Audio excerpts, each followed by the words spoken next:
Welcome to section 12.12. This is the 138th session of the CISSP exam prep series. In this session, we'll compare the two ways data crosses distant networks. What is circuit switching and where does it still live? What is packet switching and why did it take over? How do the two differ side by side? And what is a virtual circuit? Why does this matter beyond the exam? Because the switching model underneath a link shapes both its reliability and its security. Picture a broadcaster sending a live feed between two studios in different cities. One model gives a steady, dedicated pipe. The other shares the road with everyone's traffic. On the job, knowing which model you have tells you where the delays, the failure points, and the eavesdropping risks are likely to appear. What is circuit switching? It is the original approach, built to handle telephone calls across the old phone network. In circuit switching, a dedicated physical pathway is set up between the two parties, and that same path stays fixed for the entire conversation. That gives you predictable timing, consistent quality, and almost no signal loss or interruption. The word permanent applies only within one session though. Once the call ends, the path is released, and the next call may be stitched together from an entirely different route. The path is used by that one conversation and nothing else. Think of it as booking a private lane on a highway that is yours alone until you hang up. Where does circuit switching still live today? Almost nowhere in data networking, honestly. Packet switching has taken over both data and voice for a long stretch now, and even the old phone network moved to digital and voice over IP approaches.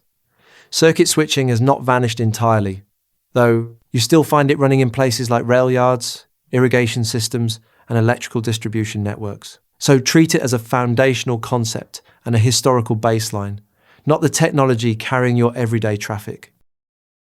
What is packet switching?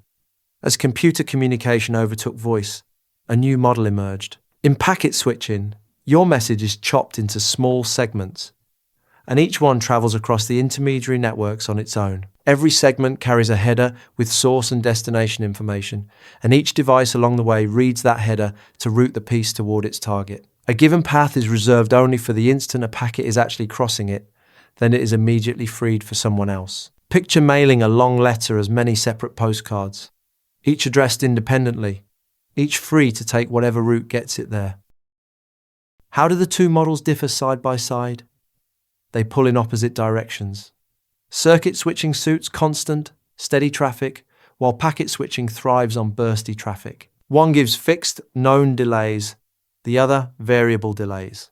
One is connection-oriented and sensitive to losing the connection, the other is connectionless and sensitive to losing data. Circuit switching grew up around voice, while packet switching carries any kind of traffic.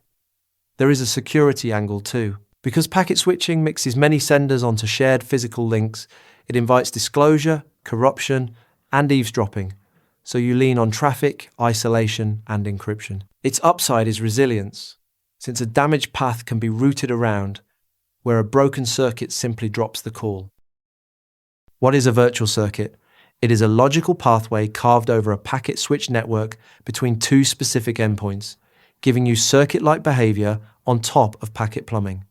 There are two flavors. A permanent virtual circuit acts like a dedicated leased line that is always defined and waiting, ready to reopen the instant you need it. A switch virtual circuit must be built fresh each time from the best paths available, used, then torn down when you are done. In both, a packet entering one end always arrives at the other, even though individual packets may wander different routes to get there. Think of the permanent one as a walkie-talkie channel that is always tuned in, and the switched one as a radio you must retune for every new conversation.